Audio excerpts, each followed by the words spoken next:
Welcome, everyone. We're thrilled to have you here tonight at the Maine Center at 304th Street here in Portland. I'm Normal Riley. I'll be your MC for the next hour or so with our third annual MBA Awards event and Business Forum. So the first year we did this, the pandemic relegated it to do us by online. Last year we were just across the street at Custom House, and we're thrilled to finally be in our new home for the awards tonight. So thank you very much. For those that don't know, the MaineMBA program, the award winners tonight, is part of the Graduate School of Business, which is something that's emerged from the Alphon gift. So we know some of the Alphon Foundation are here tonight, and that part of that was to create this Graduate School of Business, which is a merger of the University of Maine and the University of Southern Maine MBA programs. We've been really successful, have tripled, almost quadrupled in size, are ranked in the top 50 globally in 3 rankings, close ones 51, 3 rankings for online MBAs, and have added a whole bunch of concentrations, which includes a number of partners across the university system. So it's been a wonderful experience so far for the MaineMBA and the Graduate School of Business, and I'd like to welcome everyone here tonight. Thank you. I'm going to call on our first speaker in a second, but first, you have a program. So those that are standing, please grab one of these. We have 2 amazing keynote speakers that will come up shortly, and we want you to send us questions. So it's very simple. It's a Google form. Just take a picture with your phone. And so if you're not comfortable asking a question in front of the large group, please email it or scan and send it to us, and we will ask them questions up here. It's going to be great. We have an industry CEO and the State Economist, so that will be wonderful. So without further ado, I'd like to welcome Seth Goodall to the stage. Seth, if you want to come on up. There he is, sir. So Seth is the CEO of Maine Center Ventures and the executive director of this building, the Maine Center. He's recently started. He's a Maine law grad and has come to us from Boston in the financial services industry. I believe most recently an EVP with Santander. Is that correct, sir? So we're very lucky to have him. So let's welcome Seth to the stage. Good evening. It's great to see everyone. It's great to see such a great crowd. And I know you're actually allowed to check your phone occasionally to see how the Black Bears are doing. But importantly, I just want to share a few brief remarks about the Maine Center. What is the Maine Center? The Maine Center is all about interdisciplinary graduate education, entrepreneurship, and innovation. It is really the cross-section of how we bring together the University of Maine School of Law, the University of Southern Maine, and the Muskie School, along with the University of Maine and the Business School, and increasingly engineering and computing. We're providing the tools to the students of tomorrow, the students of today, and the leaders of tomorrow to allow them to really be the future leaders of Maine, to grow their businesses, to really advance in their fields. We are here in 304th Street, and we're so pleased that we'll be expanding, doubling our size next door. So between 304th Street and 7 Custom House, we'll have over 120,000 square feet focused on academics, the programming you just heard me speak about, along with entrepreneurship and innovation, really supporting entrepreneurs in the greater Portland area, along with across the state. And we really look for your engagement, because not only is it the professors, the leaders, the presidents, but it's also the members of the community giving back through mentorship, through volunteering, and we really look forward to engaging you. Without further ado, I really want to thank and congratulate all the winners. Really look forward to hearing your stories, and I'm really pleased to be welcoming our next guest. We were speaking earlier. You beat me by a few months, Georita. Ferguson, our provost at the University of Southern Maine, will be providing welcome remarks. Georita? Good evening. That was good. We'll try one more time. Good evening. Great. I hope that everybody's doing well tonight. As we heard from Seth Goodall, my name is Georita Frierson, but I'm also known affectionately as Dr. G. I'm the Provost and Vice President of Academic Affairs at USM. I'm delighted to be here tonight for the 3rd annual MaineMBA Alumni Awards and Business Forum. I want to first thank all the academic leaders, presidents, deans, faculty, professors, and students at USM and UMaine that made tonight possible. I would also like to welcome all of the alum that are here tonight from University of Southern Maine and UMaine as well. Our jobs would not be possible without our alum and our current students. Thank you for all that you do.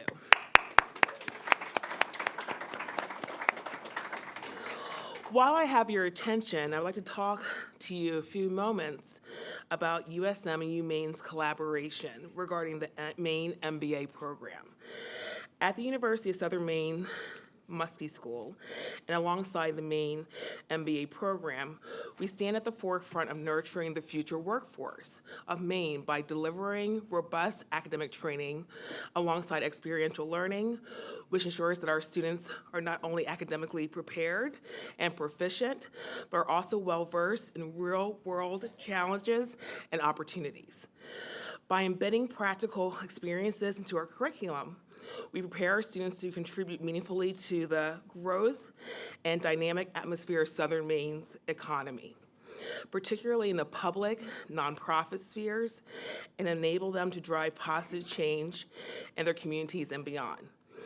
The USM Muskie School is contributing courses to 4 concentrations within the Maine MBA program, including in healthcare systems, public and not-profit management, sustainability, and geospatial technologies. In each case, MBA students take classes and interact with USM Muskie students, enriching the experiences for both. USM's Muskie School also partners with the Maine MBA on the Alfund Summer Internship program, which provides students with real-world learning opportunities in professional settings across the state of Maine. Additionally, our 2 institutions partner with the Harold Alfund Scholarship Program, providing 2 students each to work with USM Muskie, MBA, and law school individuals with financial support, as well as support for a cohort of peers who undergo intensive career and professional training over the span of their degree programs. Such opportunities are invaluable to a student's career pathway, and our USM Muskie faculty are delighted to partner with the MBA and law school faculty in these endeavors to give such rich experiences to our students. Now let's talk about Portland and the exciting business community and how it's growing. Portland, Maine's business community significant growth is driven by its strategic location, diverse economy, and vibrant entrepreneurial ecosystem. Portland's economy has diversified well beyond its traditional base in fishing and shipping to emphasize healthcare, technology, and the food and beverage industry. This mix of people and industries have fostered a dynamic startup culture that needs business persons with financial acumen and a solid foundation in business principles and management strategies to be successful. Portland can attract and retain top talent with the high-level business education offered by the MBA program. It and other specialized master degrees can act as magnets for skilled professionals seeking to advance their careers or transition into leadership roles. We can also see potential collaborations among these faculty members and students in the city's top schools at USM, UMaine, UNE, and the Root Institute. They include research partnerships, continuing education and professional development opportunities, symposia, and conferences that engage our communities, and joint degree programs to meet the need of the local workforce. Now, in conclusion, I want to say we're here for our award winners as well, and I want to say congratulations on all the great work that you have done. Your hard work has paid off. A job well done. Thank you for your time tonight. Thank you, Georita. That was wonderful. So I would point out, she talked about this partnership between the University of Maine, University of Southern Maine. Both of those deans are here, and there are a lot of VIPs on the agenda. So Dr. Jason Harkins, Executive Dean of the Maine Business School, is here, and Dr. Joe Williams, Dean of the Business School, larger college too, but also the Business School at the University of Southern Maine are both here. So let's welcome them this evening. There's a lot of dignitaries on the speaking list, so we'll get to them as well. So thank you, Georita, for that very, very much. So now we have the pleasure of introducing our first of 2 keynote speakers. And so I want to call Michael Bourque to the stage. And so, again, I would remind you that while he's speaking and he inspires some brilliant questions, please get on here and ask, because we will have an opportunity. We're going to do the 2 keynotes and then do the Q&A together at the end. So he doesn't really need much of an introduction. He's very, very well known in the Portland community, CEO of MEMIC. He's also a member of the Board of Trustees of the University of Maine. He asked me to be shorter in the bio that were written, so I'm trying to do a good job here. He's an alum of the university. He's a big supporter of all we've kind of done here at the Maine Center and 304th Street with the Graduate School of Business. He's involved with a number of local charities and organizations and has done wonderful things for the city. And as a CEO of a major organization, I think it's going to bring a lot to you with this talk. So let's welcome Mike to the stage.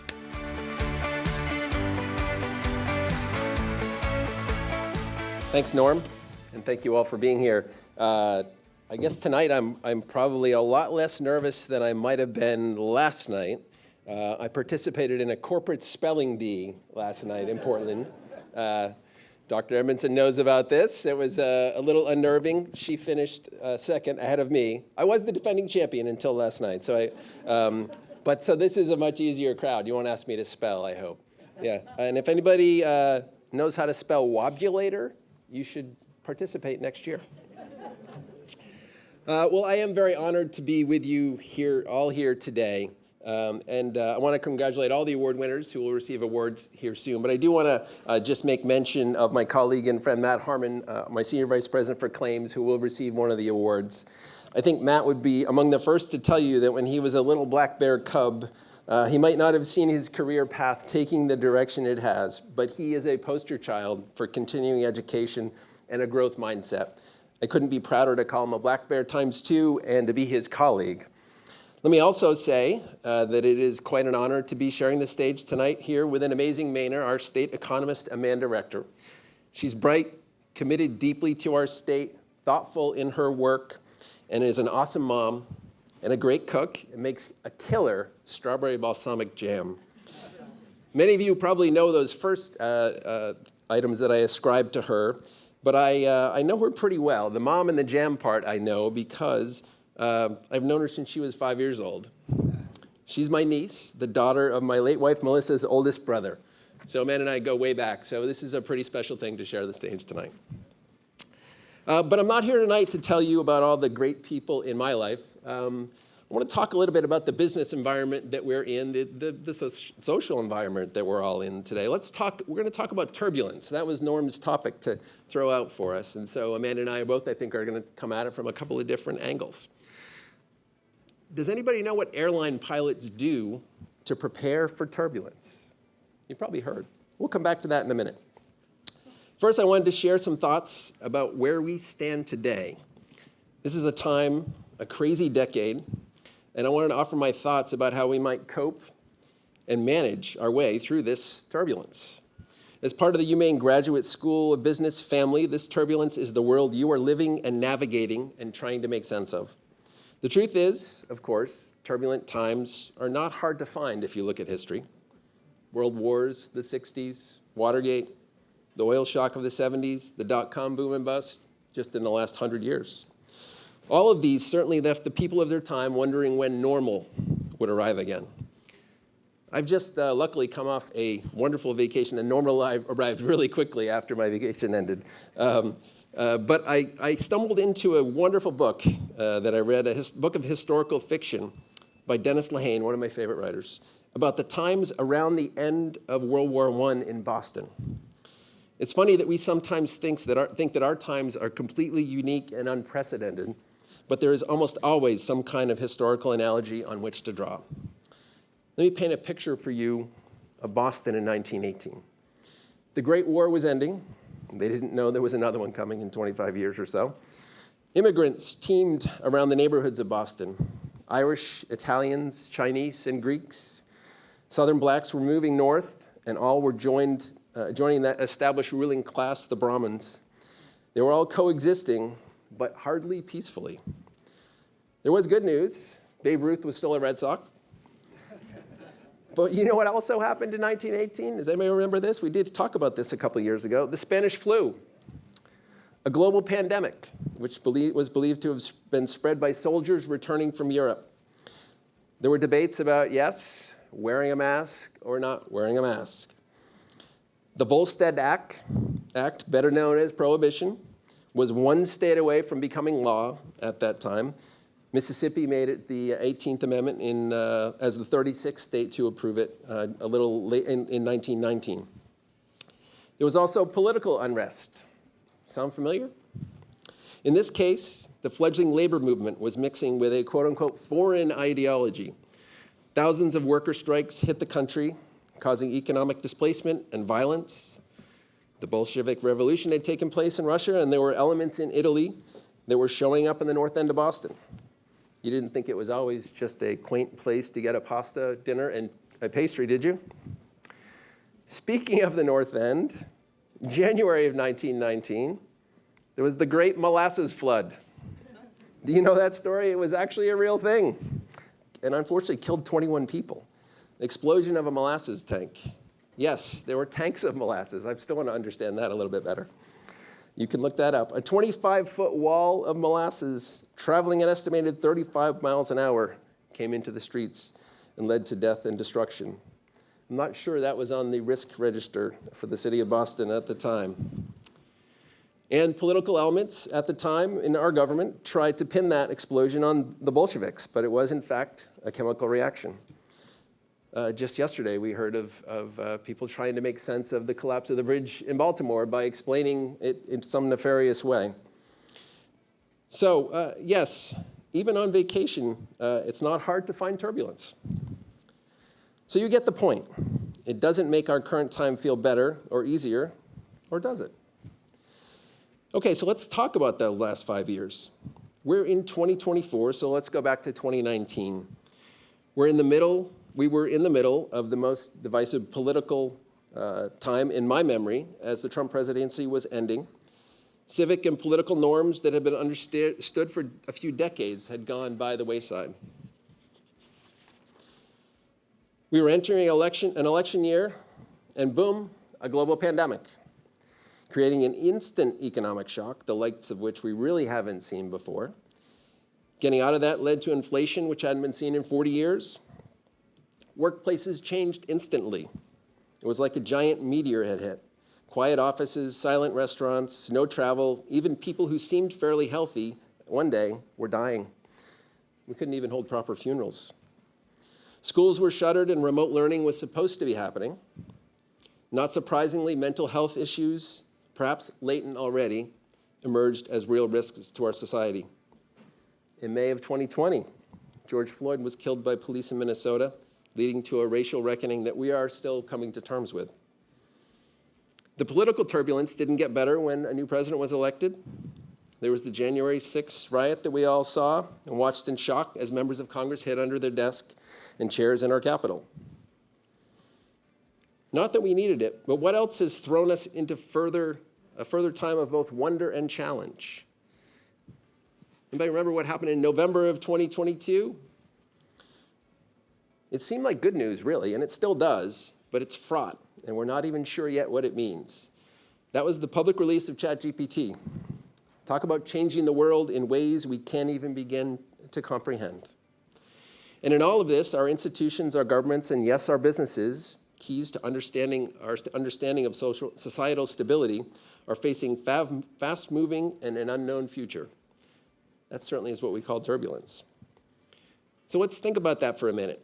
How are we as business people, current and future business leaders, going to deal with all of this?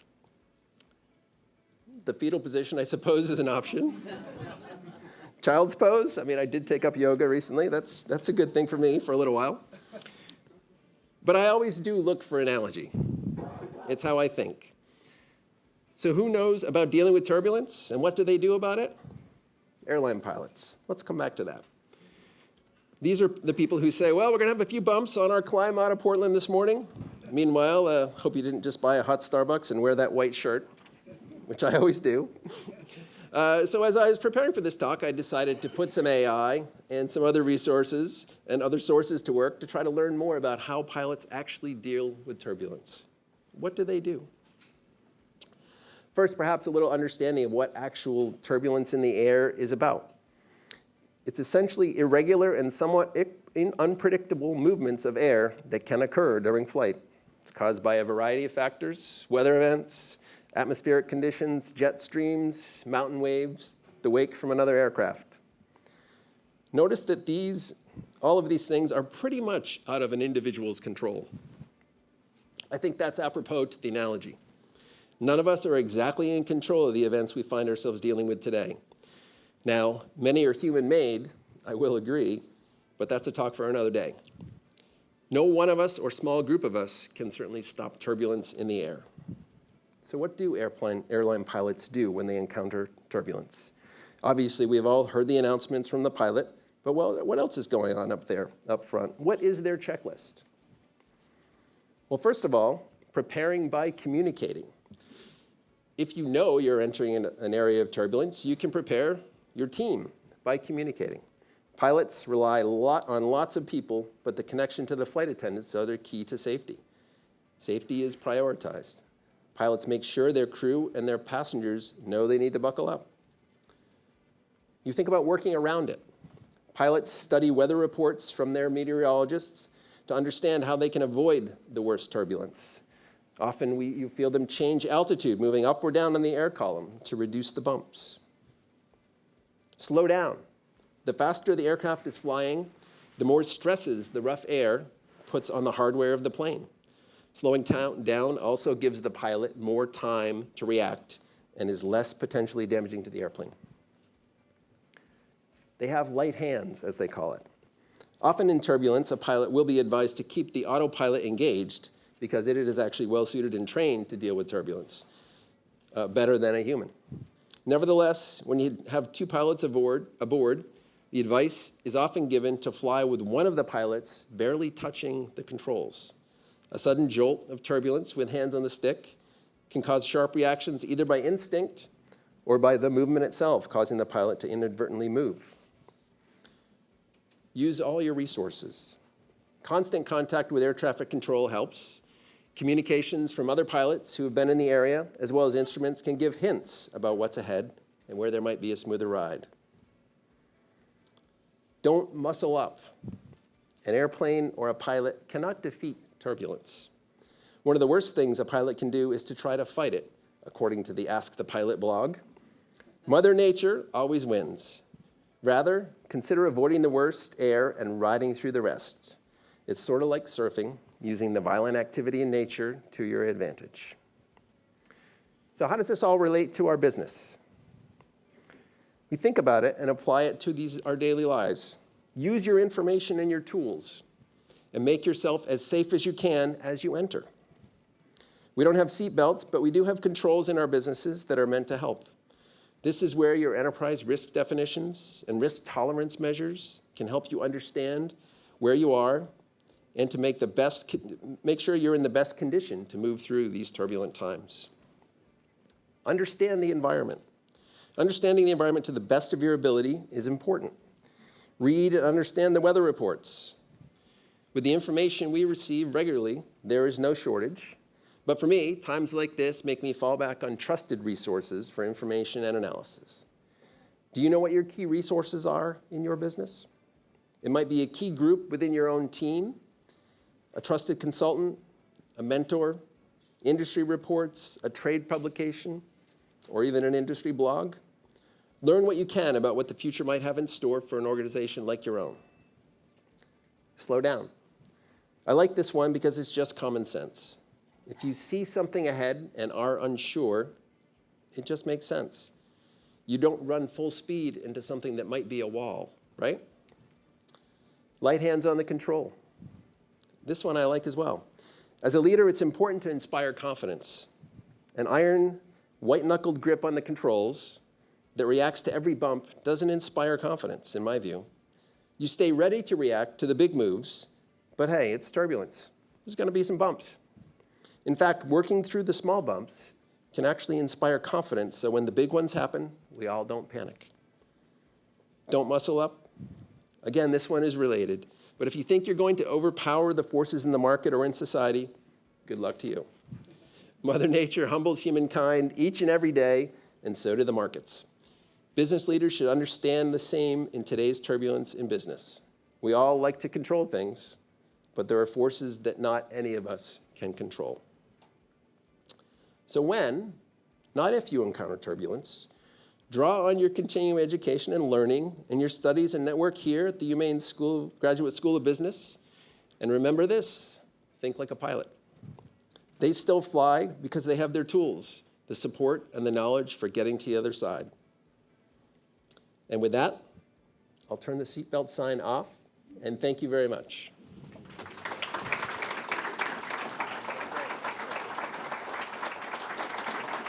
Thank you, Mike. That was terrific. We have a spot for you to teach in the MBA program when you're done.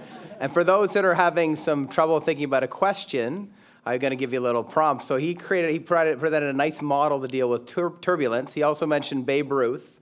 So it was 100 years since a baseball player was the best pitcher and hitter at the same time.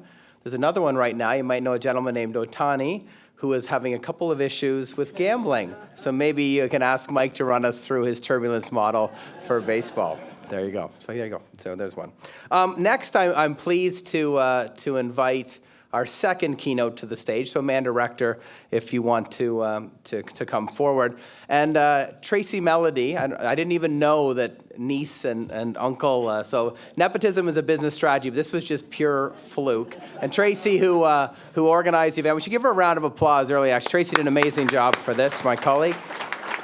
So we said we would pull this together, and we picked them separately, and what a fluke. And so that's great. So Amanda, I've got to know very well. Like her, not to as big of audiences, I get to speak as a dean of a business school to lots of community groups and clubs, and she's always nice to fire me slides and inside information around the state. And so she's going to do that for us tonight with a little different twist. So she speaks a lot. So she's the Maine State Economist, has been since 2011, has worked for the state since 2004. She's a Muskie alum. We heard about the Muskie School early, and also Wellesley, I believe, before that.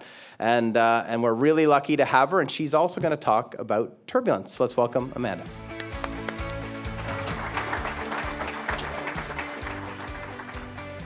All right. Good evening, everyone. Thank you. It's really a pleasure to be here. It's especially nice to have this be a family affair, as they did not know when they were inviting us to speak. Uncle Mike is a tough act to follow, though, so I will do my best. Congratulations to the award winners tonight. And I'm told somewhere there's a clicker to advance slides, because, yes, I see it. I am an economist, and so I come with charts. That is just the way the world works. So I'm going to focus my comments tonight on economic turbulence and resilience. And I'll give you some examples, some tips, and I'm going to look both backwards and forwards. So intuitively, I think we all know what turbulence is. It's volatility, it's churning, it's bumping. Uncle Mike thinks of it in the air. I think of it in the water.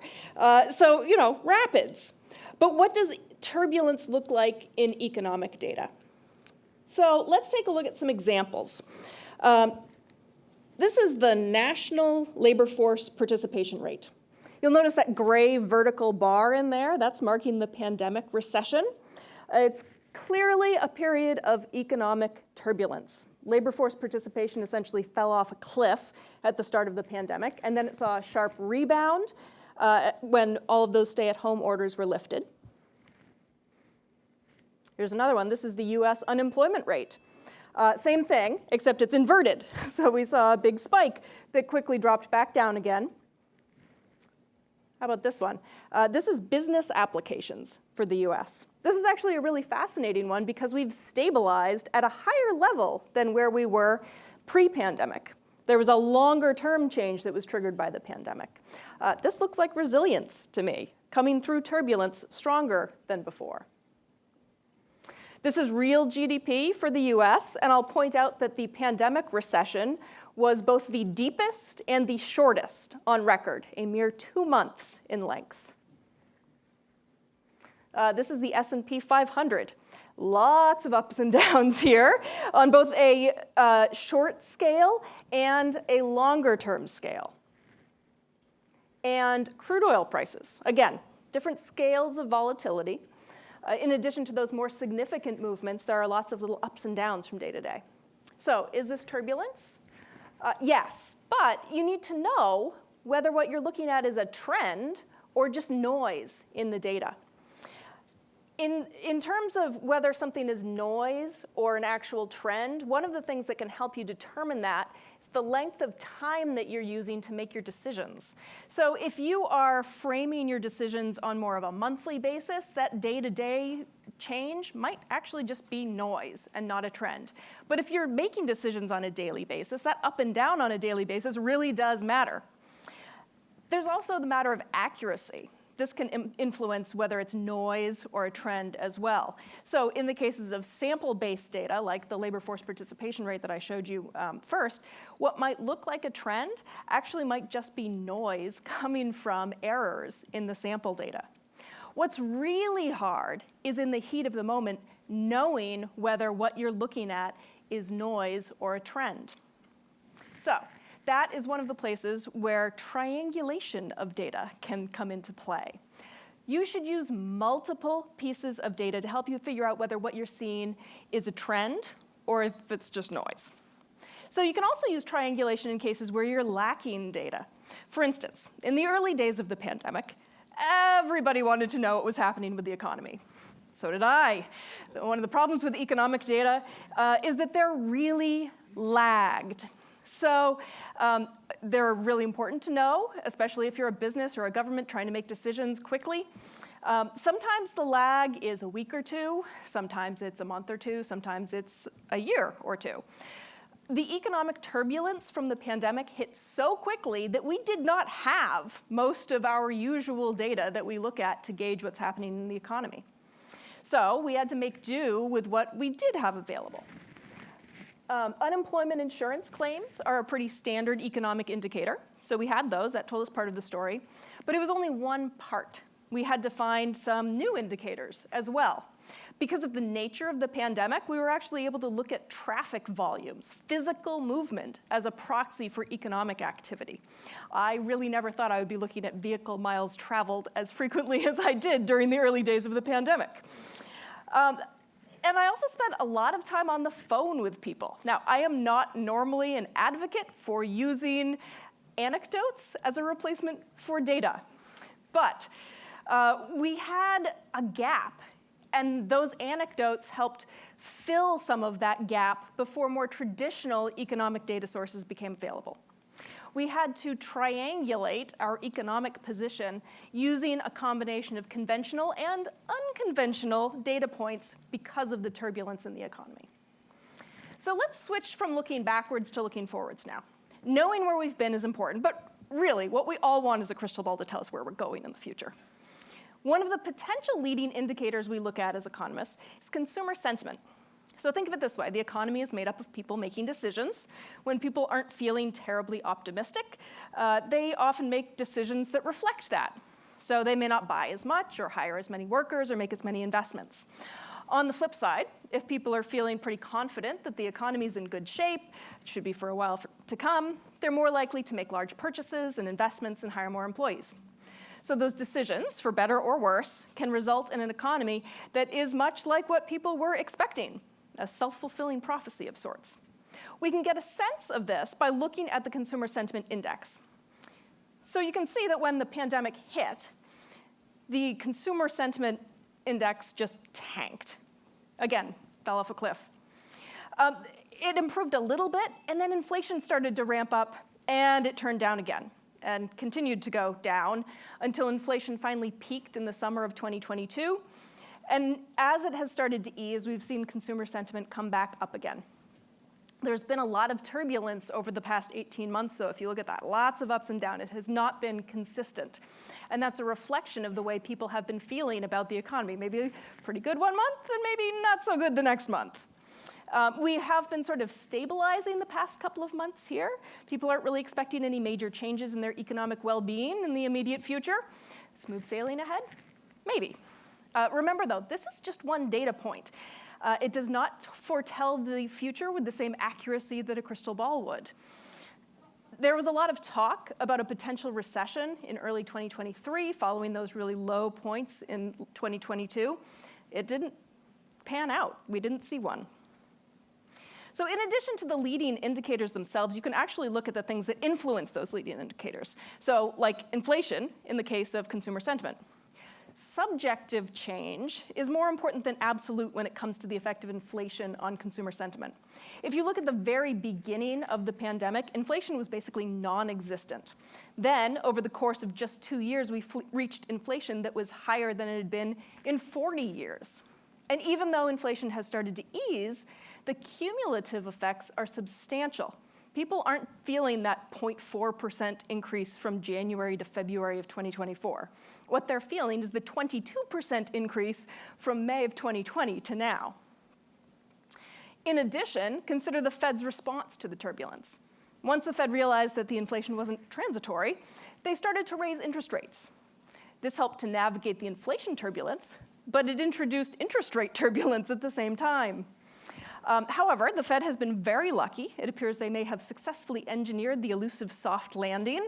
In the first part of 2024, inflation appears to be continuing to ease. The Fed is looking ahead to cutting interest rates now, and we're continuing to see economic growth and low unemployment. There are also some indicators that explicitly look ahead. The Atlanta Fed's GDP Now estimate is a good example of that. So they're trying to predict what the official GDP estimate will be before it is released. And they update it pretty regularly. You can see volatility in this too. It changes as new data points are added. But even if their estimate were completely accurate, it's still just one data point, quarterly real GDP. We had 2 quarters of GDP decline in the first half of 2022, but we didn't have a recession. And we went right back into growth afterwards. Remember what I said earlier, you can't rely just on one data point.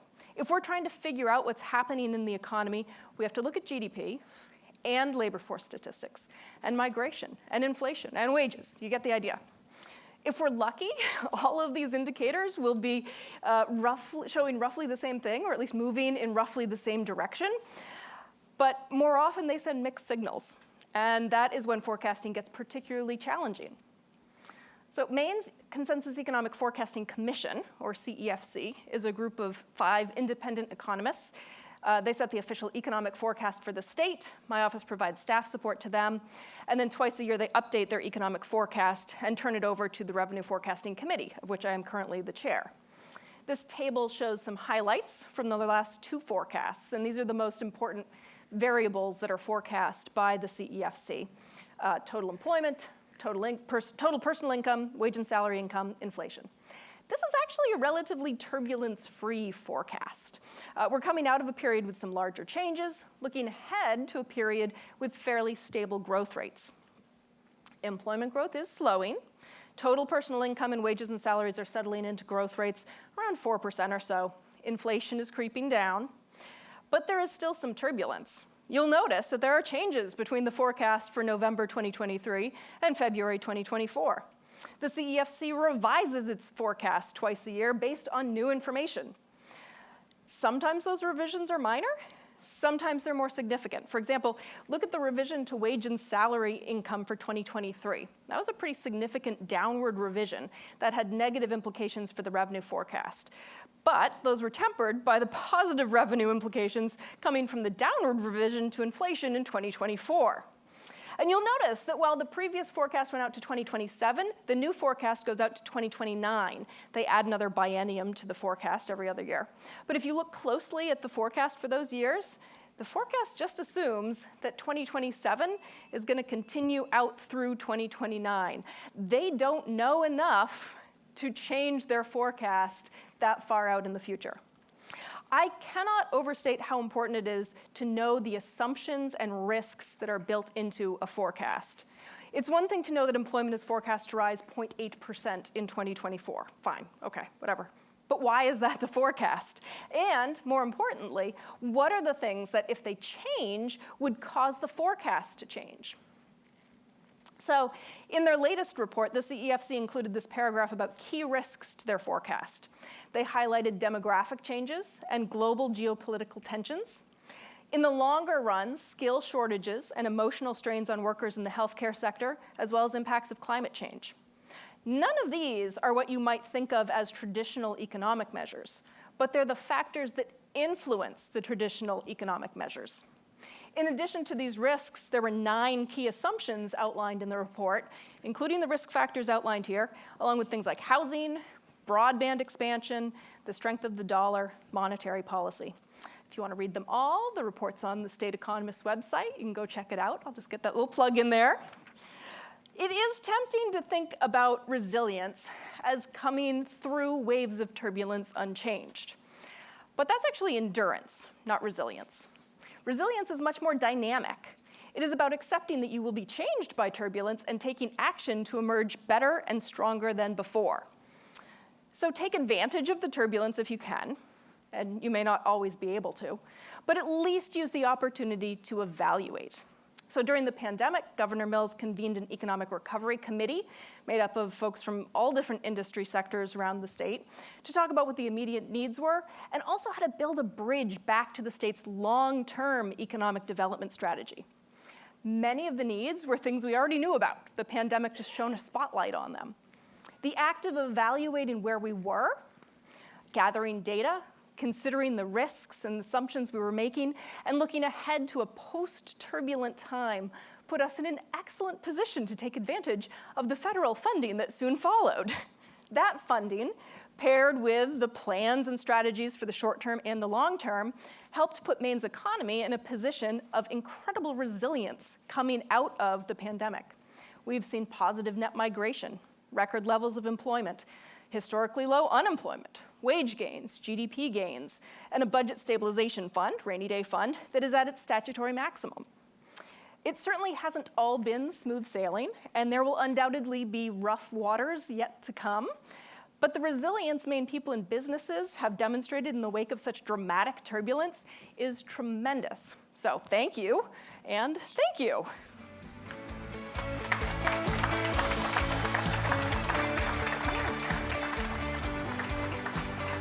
Thank you, Amanda. That was terrific, and we'd hoped for a real contrast between a CEO and economist, and I think we got it. This is Connor Blake, everyone, who also helped Tracy organize the event. Thank you, Connor. And he's brought up your questions. So I don't know, Mike and Amanda, do you want to come up? I think you're both mic'd correctly, so we should be good to go. I come mic'd. Oh. It's who I am. Does that just take the whole Q&A? We can walk that mic drop. So first one, yeah, that's terrible, eh? First one for you, Mike. What are the top 3 habits of a good CEO? You never know what you're going to get. We should find a good CEO before we answer that question. I think that was, let's make sure we know that. First of all, I just want to say, I think we know who the smarter of the family is. That was great, Amanda. Thank you. 3 traits. That's a very good question. I think one of the ones that I think has emerged in recent years, and for me is something as important as empathy. Understanding and appreciating the people you work with, your customers, all of the challenges they have. It's not necessarily something that you would see, you would have sort of seen in a textbook 10 years ago, I don't think. But I think more and more as we all understand that talent is really key to our success as an organization moving forward, being sensitive and understanding that, I think, is important. I think another, I would say flexibility is another trait that I think is important. And when I say flexibility, it's not to be malleable necessarily, but it is to be able to learn and change your mind. We all have strong opinions. You kind of don't get into these roles without sort of being willing and able to step forward with, lead with your chin sometimes. But you have to be able to, I think, understand that there's a time when to change your mind and to understand when you have more information that that's the right thing to do. So I'm just going to go with 2. I can't come up I've heard you're a good CEO, just about. Yeah, okay. People have told me that. So, Amanda, the next one's for you. Where is Maine in respect to the United States? Are we in a good spot? Well, We're in the Northeast. Right, I mean, geographically speaking. I will say that I think that, so it depends on what you're looking at in terms of which sort of indicators you're following. In terms of migration, we've done really well. We were 5th in total net migration in 2021 during the peak of the pandemic.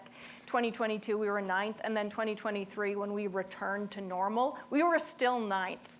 So a lot of people are still wanting to come to Maine, which is really encouraging because we really, really need them because we are experiencing a declining labor force because of the demographics of our population. So we want folks to come. We've seen some good gains in terms of where we are in terms of GDP and personal income.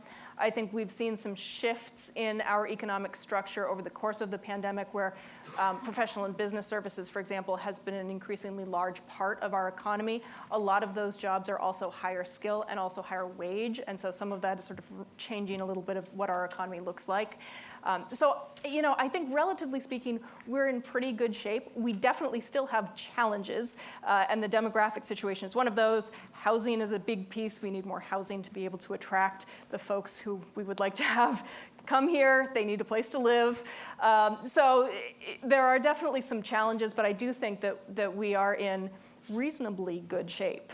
So better than the average state, would that be fair? I think so. Yes, okay. But I will say I'm also an optimist, so keep that in mind too. Right. Thank you, great answer. Mike, for you, what role do analytics play at MEMIC? Good question. An increasing role. The use of data, it's been described many ways, the new oil. Data is so important to what we do. We're a workers' compensation insurance company. Everything, our pricing is entirely based on what we know has happened in the past with some projection into the future. And so the ability to use data to do that is really important. We have a few ways that we're particularly using sort of large data models and data analytics. One, an advisory role in our underwriting area, which in terms of pricing, how we price business. We get rates that are filed nationally, but then from that, so you get rates filed by industry and by job type. And so you have a sense of per payroll dollar, how many dollars of claims are you likely to get from that. But within that, not every business is created equal. And we have underwriters whose job is to determine what that price ought to be, and there are any number of factors that may figure into that. Sometimes, and I see my chief underwriter here, but sometimes, and he'll be the first to admit it, he's been the champion actually of data analytics and the use of data in our underwriting. His name is Greg Jameson, a UMaine grad. Greg Future nominee, would be perhaps. the first to tell you, yeah, maybe. And an MBA from USM actually, so it's a good point. But humans don't always make the right decision. We all have biases. Data, if you have the right data and the right models to use, you should be able to remove that human bias, so very important. In the claim area, and you'll see Matt a little bit later, we're using large data models through a vendor that we work with to help us to determine which claims that have maybe we receive within we hope to get them into our system within 48 hours. But right away, you can't always tell how significant is that injury. There are some obvious ones. We know that this is important and big. But there are any number of injuries that go from somebody never having time lost from work to suddenly being out for 3 or 4 months. And the difference in cost in those, of course, as you would imagine, is significant. So being able to identify early on what those claims are that are likely to turn into something more expensive and to put our very best people on them, or to make sure we get a certain kind of medical treatment for those, can save lots and lots of money. So those are two places where we're using it. Really great. Thank you. Amanda, one for you. Does AI play a role in your data? So good question. Took from Mike's presentation, asked you. Yeah. So that I have to say, the rise of AI has been so fast. I think a lot of the data sources that I rely on now are not capturing it very well. I will say that I myself don't use it. I have not made that step yet. I read a lot of science fiction, and so it makes me very uncomfortable. But I will also say that I think there's a lot of opportunity as we're hopefully finding some good ways to utilize it. I was talking earlier about our labor force challenges. One of the possible options for solving that is utilizing technology to replace some of those unfillable or very difficult to fill positions. And AI is one of the places where that is going to play a role. So I don't have a good answer yet, but I do think it's sort of out there. It's definitely an option for some of those hard to fill types of places. And I think also we just have barely skimmed the surface of what it's going to be able to do in the future. And so we're still sort of building the ship around us as we are hurtling down this. Got to be aware, right? That's a great point. Yes, yep. And one for both of you, pretty quick one. Do you have a mentor, and how did they impact you? If you did. If you didn't, gosh. then I guess. So I think I was very lucky when I first started working for the state back in 2004. The director of what was then the Labor Market Information Services at Department of Labor, who hired me, John Doerr, was very good at giving me a lot of opportunities to do new and interesting things. I think it was like 4 months into the job, and I was presenting to the commissioner of the Department of Labor, which was kind of an intimidating thing as somebody who had been in college not that long prior to that. So I will say definitely John was one of my early mentors. Great. Mike? He was a great guy too, John. I do, and several, but one in particular who happens to be here tonight. And so thanks for asking this question. He hired me into this insurance industry. I have a degree in journalism from the University of Maine. I planned to be a sports writer my whole life, so that's how it works out. I looked around the newsroom one day and didn't see any old happy reporters around and thought, okay, what else can I do with some of these skills? I'd gone to Washington, D.C. for a little time and came back to Maine, was getting married to Amanda's aunt, and I applied for this insurance company job, and I met this guy named Tony Payne, who was looking for somebody who worked in PR and communications. And so Tony took me under his wing, protected me at different times when I probably stepped out more than I should have in various ways. And he continued to be a great mentor, even though he left about 5 years in. Turned out he left me, when he left, I thought, uh-oh, this is trouble. He left me in a very good spot. I ended up reporting directly to the CEO after that. When I became the president and CEO, I knew I needed more advice and more schooling from Tony, so I hired him back. And just a month ago, he retired, and he's here tonight. So Tony, it's nice to be able to thank you in front of this group. Thank you. Thank you. Great answers to that question. We have a time for a couple of more.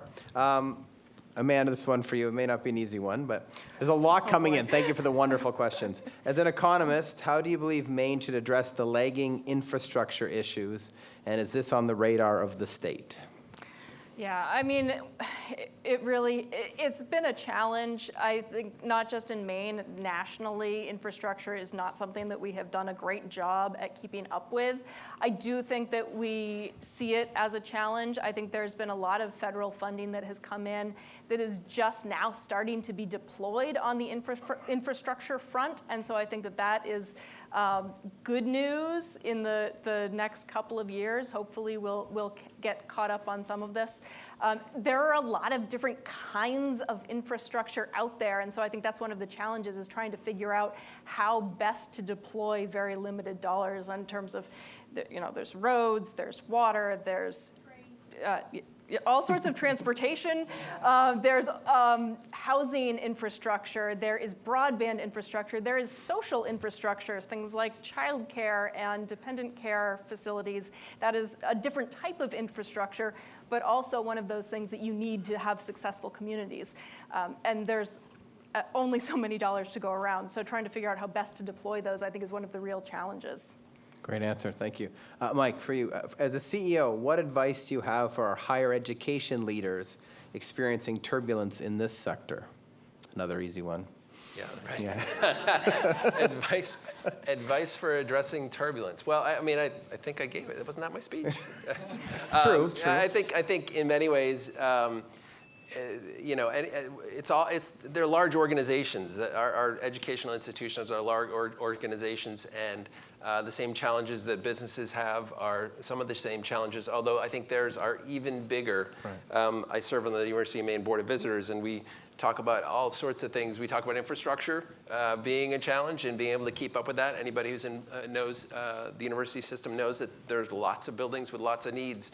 And so I think all of those things. But I think we have great leadership, actually, right now in our education systems. And I think they're on top of it. I think you answered right off the bat. Follow my model that I spoke about earlier, and it's going to be on YouTube TV shortly, good. right? So you have no excuse not to. So I think my team over there is giving me this. We have one more question, and thank you. And you can find them after and ask your questions.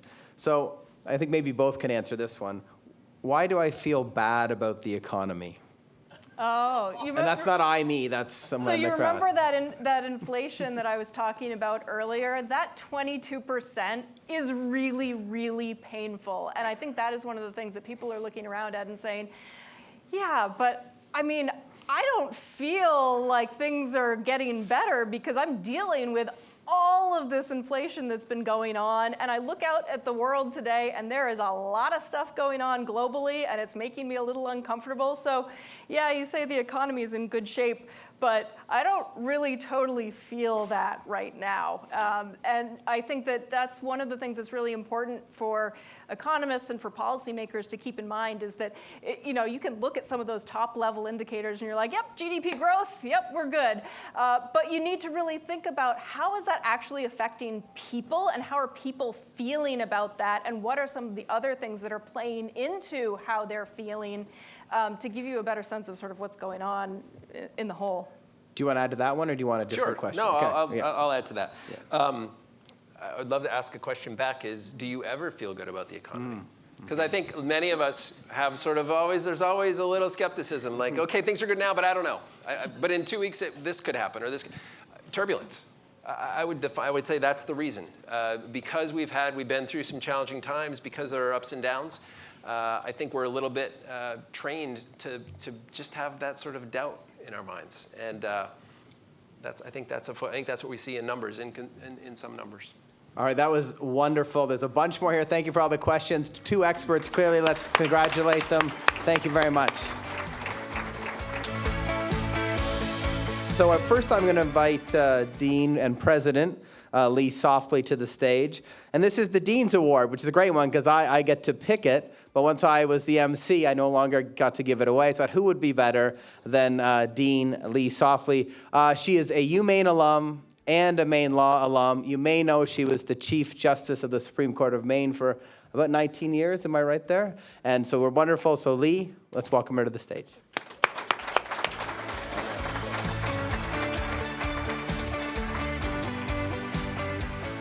I think he could have given me a little bit longer and better introduction. What do you think? Well, I come back in. We do have a wonderful time here, and I want to welcome you all to this incredible building. I see Greg in the back, and I want to thank the Alphons again because this is a pretty extraordinary place, and it's so wonderful to get everyone together here. The other thing that's really wonderful is to come to an awards ceremony and learn things, which I think we all just did. One of the things I learned is the difference between endurance and resilience, which I hadn't thought about in a long time. So we're going to work on resilience. The other thing that I want to say before I talk about this wonderful award winner, Mike mentioned empathy. So I'm going to tell you about this terrible empathy I have. Norm is standing through this entire presentation. Now, Norm does marathons, he climbs mountains, he does all those sorts of things. But all I can think is, somebody get that man a chair. If I had to stand through all this period, I would just curl up in the back and have a little nap between each presentation. So nicely, did you forget the chair or no? You're showing off as usual, Norm. All right, so I'm going to mention the theme of the evening, turbulence, in not as kind a way as you have just heard. So our Dean's Award winner today comes from Madison. Not Madison, Maine, but Madison, Wisconsin. She flew here to be with all of us this evening, and all she has heard about as the evening has progressed is turbulence and the problem in planes. I think we're going to owe her a larger than usual amount of applause when she arrives. So let me just say the Dean's Award is given to a recent graduate of the MaineMBA program based on the graduate's academic and co-curricular record and their impact on and contribution to the classroom environment. The award is selected by the MBA Dean, Norm O'Reilly, still standing behind me. And I'm going to tell you who the award winner is so that I can explain to you why she receives this award, but I want you to hold your wild applause until you get the signal. Are you ready? This year's winner of the Dean's Award is April Collins. She received her MBA in 2023. She is the Senior Manager of Organizational Effectiveness at American Family Insurance in Madison, Wisconsin. In addition to her Maine MBA, she holds a Bachelor in Science in Microbiology, Chemistry. I got that wrong. We'll try it again. It has nothing to do with the law. So we're just going to go right on from there. From Michigan Technological University. Her commitment to service and excellence is evident in her work, including her role as program manager for a transformation that resulted in over $100 million in savings. She contributed her leadership skills to Wisconsin's COVID-19 response efforts, where she streamlined testing procedures and ensured equitable access to testing and vaccines for vulnerable populations. Her career journey is committed to leaving a positive impact on communities and ecosystems, and those who nominated Ms. Collins describe her as an extraordinary student and an amazing person with an extraordinary work ethic, integrity, and innovation. Please join me in congratulating April Collins.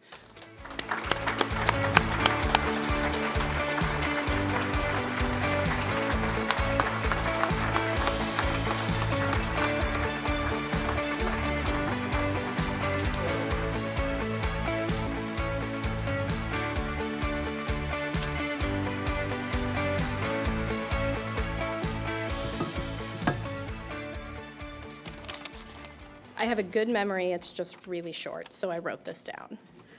As a non-traditional student and a first-generation college graduate, I grew up poor in a small town in the Upper Peninsula of Michigan, and I took the scenic route on my journey here to this moment and to Maine.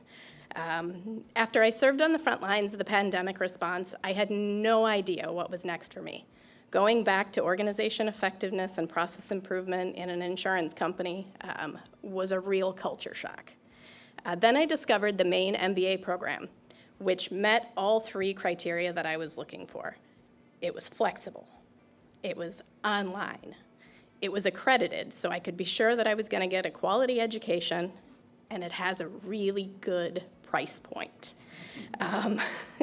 So this let me kind of pursue those academic ambitions while balancing work and family and school. And it's a journey that I'm really proud I went on, and I'm deeply honored to stand before you today as the recipient of the Dean's Award. I express my heartfelt gratitude to the Dean and to the Graduate School of Business and all of those involved in selecting me for this honor. Your recognition means more to me than words can express. This accomplishment also belongs to my family, my husband Jason, our three kiddos, Gunnar, Evelyn, and Lucas, who stood by me offering their unwavering support and understanding during the inevitable challenges that come with balancing work, school, and family. Their love and encouragement fueled my determination to succeed, and I'm forever indebted to them for their gratitude, for their sacrifices and belief in me. I also want to thank American Family Insurance, who provided some flexibility and some educational benefits that allowed me to pursue my MBA while continuing to excel in my career. As I stand here today, I'm filled with a profound sense of gratitude and optimism for the future. My time with MaineMBA was filled with supportive classmates and professors, and we forged bonds that transcend borders, including state borders. We drew strength from our shared commitment to excellence and from each other's diverse perspectives and experiences. Though my coursework may be complete, the lessons I've learned and the connections I've made will stay with me always. I hope that all of us continue to embrace today's challenges, to make a meaningful impact on the world around us, and to inspire others to reach for their dreams. Thank you once again for this incredible honor. I am truly humbled and grateful.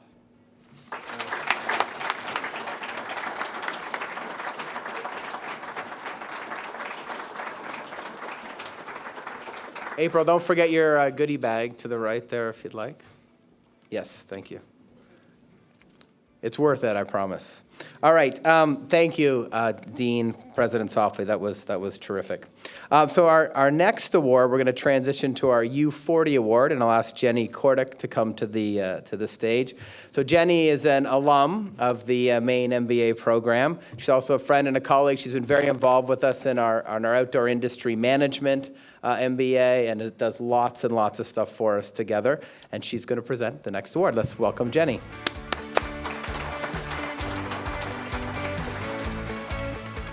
Hello, everyone. Thank you for being here and having me tonight. I'm so honored to present the U40 Award on behalf of Maine Outdoor Brands. The U40 Award is given to a graduate of the University of Maine System MBA under 40 at the time of nomination and has made contributions to their field. This year's winner is a passionate leader with over 10 years of experience in various engineering, operations, and leadership roles. In his current role as the head of operations at MedRhythms, he has been at the forefront of helping to build a venture-backed startup right here in Portland, Maine. His leadership has effectively bridged diverse functions such as manufacturing, customer success, IT, and data analytics. Beyond MedRhythms, and this is important, he is focused on being a good dad to his 19-month-old daughter and a loving husband. To quote from one of his nominations, he is a sterling example of how an individual can leverage their academic prowess into tangible, impactful business achievements. Please help me congratulate Brian Bousquet-Smith, MaineMBA class of 2020.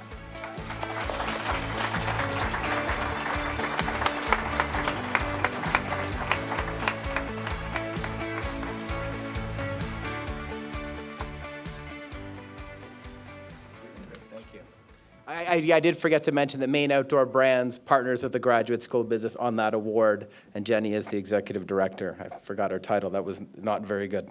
All right, our third award, another partner of ours, and I won't forget this time, another executive director, Trish Brigham. Trish, do you want to come up? She's the executive director of the Maine CPA Society. As a CPA, we do lots of stuff together ourselves, and she's going to present the Outstanding Accountant Award. Let's welcome Trish.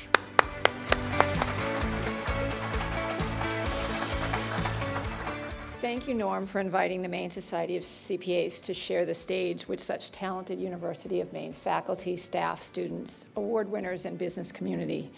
We are honored to present the Outstanding Accountant Award to a recipient who defies all those incorrect, well, mostly incorrect, stereotypes about accountants. This year's recipient is anything but a cheap, boring, hermit-like math nerd.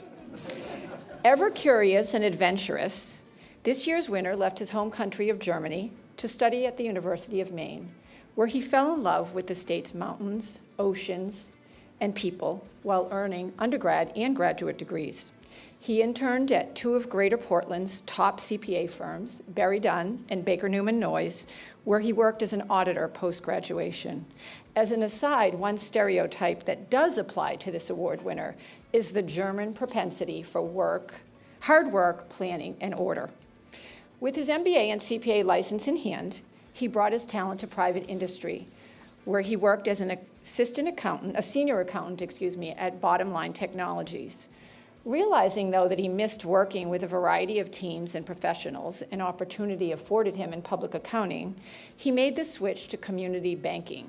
He joined Partners Bank as an assistant accounting manager, and he has risen through the ranks there, where he currently serves as controller. He takes the community aspect of community banking very seriously. His colleagues describe him as an incredible mentor, and he enthusiastically speaks about the achievements and progressions of his staff. Former colleagues dating back nearly 10 years comment on his team-centric attitude. A believer in ongoing improvement, he has earned certification from the prestigious Graduate School of Banking in Colorado. Outside of the office, He volunteers his time and talent to a very community-minded organization, the United Way, where he serves as a financial reviewer during the annual community investment process. He truly enjoys leveraging his experience for the benefit of Maine's nonprofit community. And as you're likely aware, and we heard earlier, the accounting profession, like many others, is suffering a talent shortage. Studies reveal that students tend to pursue accounting careers if they're encouraged to do so by a personal contact. The Maine Society of CPAs focuses efforts on creating these touch points, and this award winner has become one of our most prolific and valuable classroom volunteers. Drawing on his experience as an accounting tutor at the University of Maine, he shares his passion for the profession with students all around the state. And even during the traditional busy season with all its scheduled demands, he is eager to connect with and inspire the next generation of accountants. We are incredibly fortunate that this year's winner chose to make Maine his home.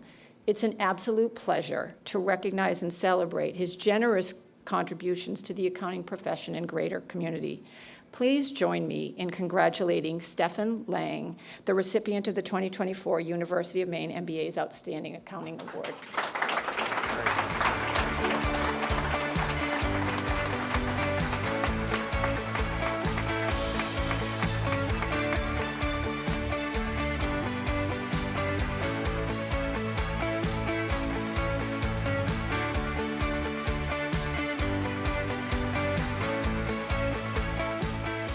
All right, so we're halfway through. So a couple of things. This is the first time in the 3 years we've had all of our award winners here in person. So thanks to everyone, including those that flew in from Wisconsin. And we've also added 2 new awards this year. One is the Muskie Award, and one is the Engineering Award, which we're going to get to right now. So I'm going to call on Giovanna, the Dean of the Maine College of Engineering and Computing, if I got the name right. Giovanna's been with us for a little over a year at the university and has made amazing waves, has quite a background, and we're thrilled. And so let's welcome her to the stage. Thank you. So thank you, Norm, and thank you, everyone. It is a great honor for me to be here because, as you said, this is the very first time we give this award, the Engineering Alumni Leadership Award, that is established in recognition of the synergies between the MaineMBA and the Maine College of Engineering and Computing. And I just pause a moment because this is amazing also for a second reason, because just in a few days, April 1st, will be the very first anniversary of the Maine College of Engineering and Computing. So now to this award. So selected by the Dean and faculty of the Maine College of Engineering and Computing, this award goes to a graduate of the University of Maine MBA who has made a significant contribution of leadership or innovation to the engineering field. Our winner earned his BS in mechanical engineering from the University of Maine, and after graduation, he worked for several years as a project engineer at the University of Maine's Advanced Structure and Composite Center. He started at Compotech Incorporated in 2013 as a program manager before becoming their CFO in 2021. And in 2022, he became their CEO. Compotech contracts with the Department of Defense and is focused on building a high-tech defense industrial base right here in Maine. From his nomination, I can quote, "He blends his engineering expertise with strategic thinking and a passion for innovation." So join me in congratulating Tyler Jolicoeur, Maine MBA class of 2020.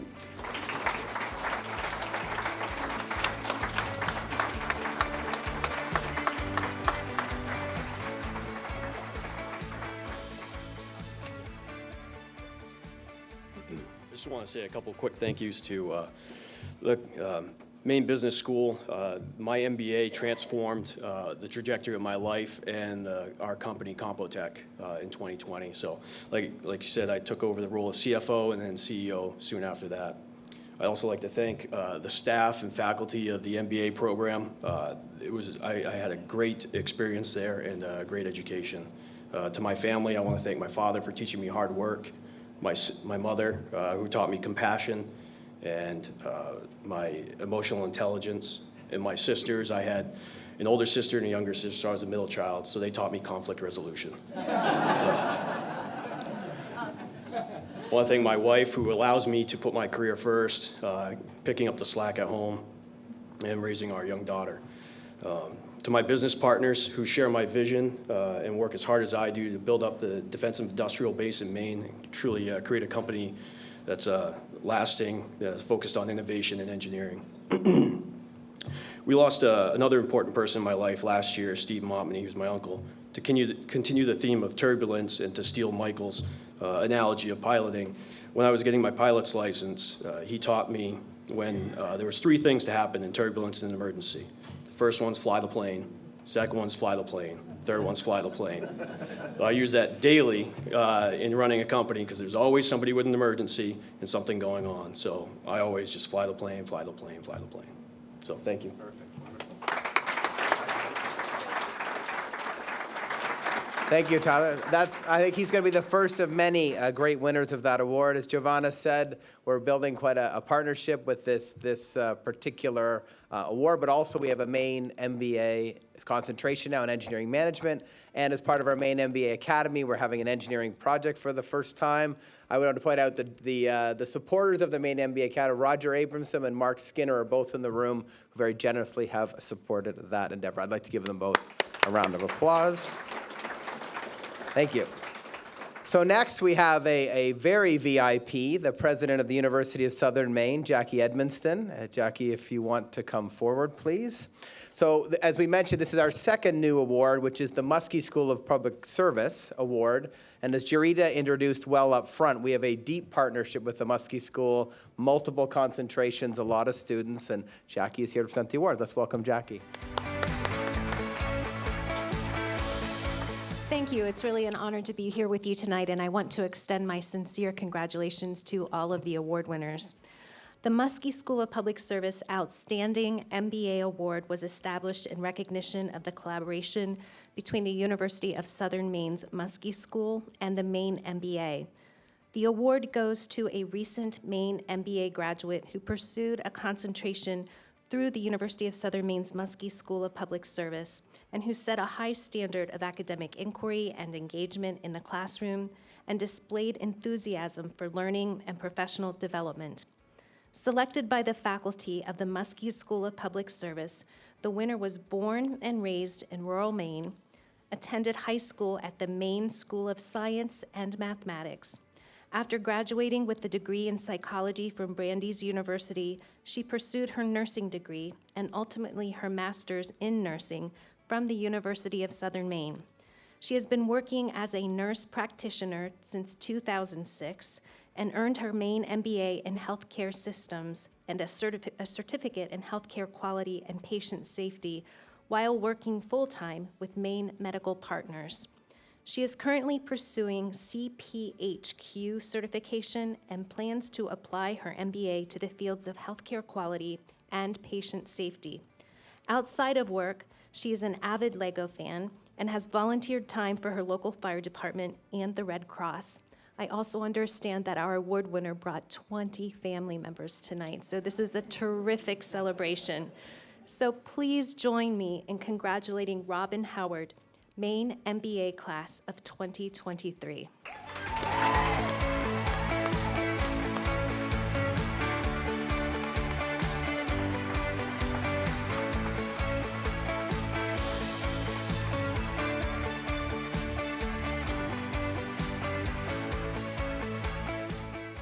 All right, that was wonderful, and thank you for bringing such a large contingent. It's what really helped. Final award of the evening is our Distinguished Alumni Award, our most prestigious award. And I'd like to invite Larry Blaisdell to come up to the stage. Larry is the chair of our advisory board. He's also the principal and CEO of Vigilant Wealth Management. He's been a huge supporter of, Larry, do you want to come up? Of all we've done here at the MBA. He's also an alumni of the University of Maine. Larry, welcome. Thank you. Thank you, Norm.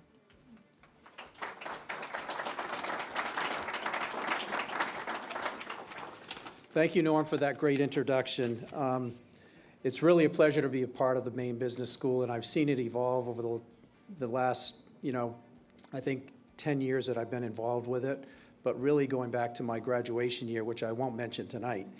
The Distinguished Alumni Award is going to a very special person tonight, and it's been so nice to see everybody receive awards. What an impressive group across the board. And this person is no exception.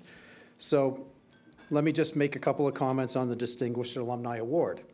The Distinguished Alumni Award is selected by the Maine Business School Advisory Board and given to a graduate of the University of Maine MBA who has made a significant contribution of leadership or innovation to their field or community. And I know this person has done both. I'm delighted to announce this year's winner, selected by the Maine Business School Advisory Board, is none other than another MEMIC employee, Matt Harmon. Matt has been in the insurance industry for over 30 years. I think has been with MEMIC for 27 of those 30. Currently serves as the Senior Vice President of Claims for the MEMIC Group, where he plays a critical role in overseeing the company's largest department and managing workers' compensation claim activity across the country. He also spearheads digital transformation initiatives, including work leveraging machine learning and artificial intelligence tools to enhance claims processes and outcomes. And we know that's been very good because we know MEMIC has given lots of money back to its insured. Matt earned his BA from the University of Maine in 1994 and graduated from the MaineMBA in 2022. Impressive that he went back to school so many years later to continue his learning. Please help me and give Matt a warm welcome and congratulate him as the Distinguished Alumni Award recipient tonight.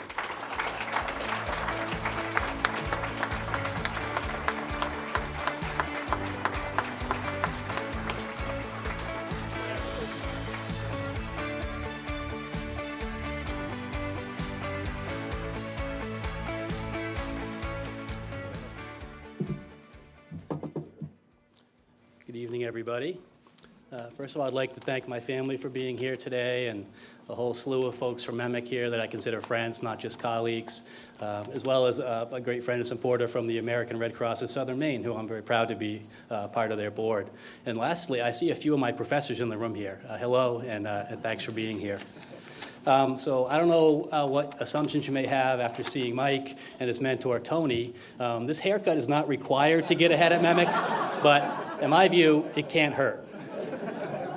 And also, Mike mentioned earlier that I'm a proud double grad of UMaine. I think it's safe to say that my experience in the early 90s would not be called distinguished, but it sure was a lot of fun. And the class of 93 with the hockey team is something that maybe we'll repeat sometime soon.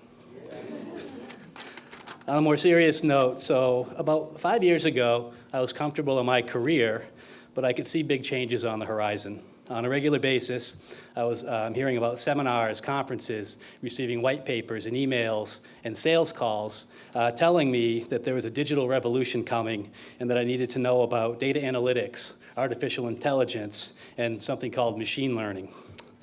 I realized I wasn't prepared for this and I needed to do something about it.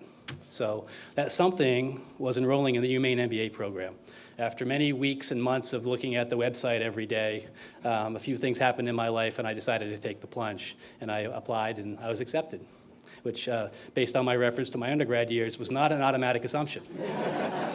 After rediscovering or restarting parts of my brain that had not been used in a long time, about 25 years, I embarked on a 2-year journey of learning in a modern environment. Familiar subjects related to finance, management, marketing, and law were taught in a contemporary style, while new subjects related to business and analytics, data analysis, statistical modeling, and strategic decision-making were the true game changers, providing that new edge and spark that I was looking for. To close, I'd like to thank the Maine Business School and the MaineMBA program. First of all, for tonight, this is totally unexpected, but very much appreciated by me. And also, I want to thank the Maine Business School and the MBA program for providing me with the tools and insights that I needed and that I can use as a help guide MEMIC towards a new digital future. Thank you.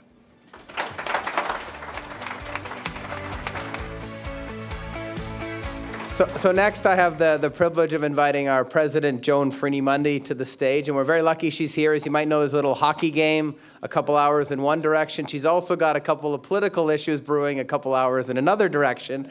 But we're going to welcome her to the stage to give a nice chat for everybody. So please come forward, Joan. Thank you. Thanks, Norm. I guess it's just always all about the turbulence. I'm just delighted to be here tonight and to offer my congratulations to this extraordinary group of awardees. One more round of applause, please. It's just... It was humbling to read these citations in preparation for this evening, and then even better to be able to watch in person as these have been awarded. I'm so proud to be associated with the Graduate School of Business and the MaineMBA, and all of our partners, most of whom are right here in the room tonight, who have made this program thrive, who have been able to help us bring these extraordinary students to the program, the faculty who are a part of it from the University of Maine, from the University of Southern Maine, and from other places within our system and within our state. So a round of applause, too, for everybody who is making this degree possible and making it thrive.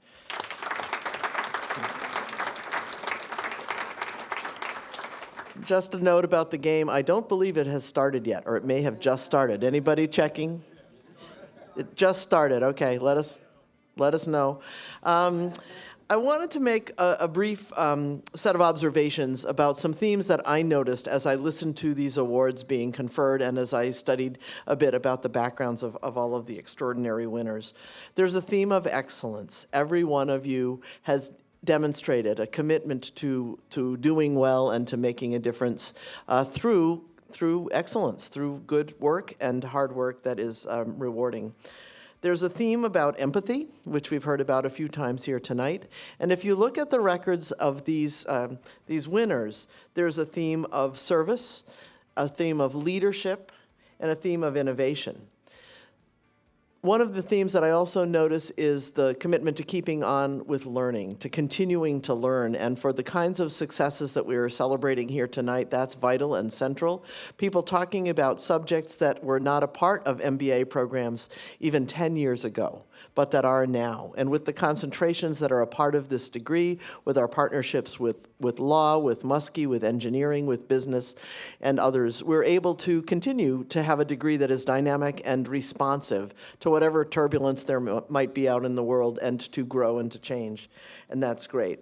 And then finally, there's a strong theme here of interdisciplinarity. And on that, I'd like to thank Greg Powell and Travis Cummings and the Harold Alfond Foundation for helping set us on this course of recognizing the power of interdisciplinarity and crossing disciplines in ways that would produce new kinds of leaders able to solve the problems of Maine and Wisconsin and well beyond. And so how do we do that? Well, a lot of that has to do with the kinds of cross-pollinations that happen when you have faculty and students working together in shared spaces and in shared virtual spaces and able to push one another further. So yes, there's interdisciplinary. There's Mike Bourque being an airline pilot a little bit for us, you know. But beyond that, people who aren't afraid to cross over into other fields to learn what they can learn through other disciplines and bring that to bear in their work, their daily lives, and their problem solving. So again, congratulations to everyone. Thank you to all who've been a part of putting this event together this evening. It's terrific, and we're so delighted to be in this space right here in Portland and to be interacting with our business community partners and so many others. Thank you again, and congratulations to all.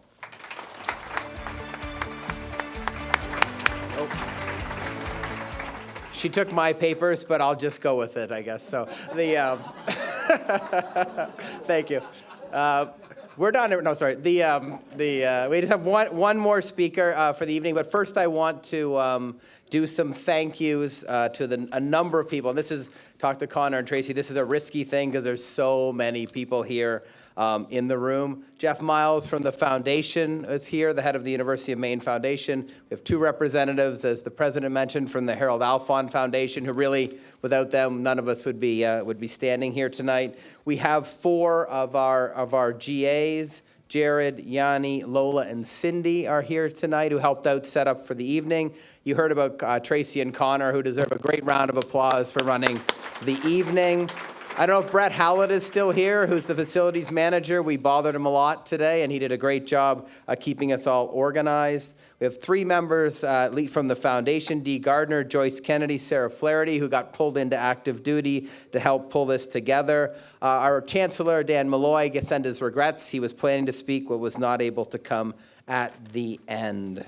I don't know who else I'm going to miss, Tracy, but I tried to cover everybody that I could. A big thank to for HPA Production Studios, who's doing the YouTube version, Sodexo for the food, and Memory Maker Photography. You saw a great photographer who did a great job last year. Please find him afterwards, and he will also do additional photos if you'd like with your friends and family. Tracy, am I good? All right, got a heads up. So now I get our final speaker for the evening as our Executive Vice President and Provost of the University of Maine, also my boss, so he's very important. Please give him a big round of applause. John Volin is going to send us home.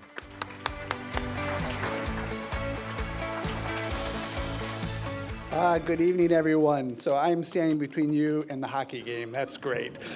So I will be quick, but I do want to thank you, Norm. As we come to the end of the third annual MBA Alumni Award ceremony, I just want to take a few minutes to add my congratulations to all of those that we've come here to recognize and to celebrate tonight for their achievements and for what they've done for their professions. I also want to thank Norm, Dean O'Reilly, his staff, and all those involved in helping put tonight's event together. It's been seamless, right? And so if you've ever put an event together and it's seamless, it means there's a lot of work that went behind the scenes. So thank you, Norman, and your team. So the Graduate School of Business is a joint venture between the University of Southern Maine and the University of Maine, and it's been going since 2019. And as Norm said earlier, this joint venture is now 3 times the size as it was 5 years ago, when both programs were individual. And it really comes down, this would not have happened if it wasn't for, I would say, the determination, and let me underscore it, the collaboration and the hard work of the dedicated faculty, staff, and administrators. And of course, the generous funding that got this going from the Harold Alfond Foundation.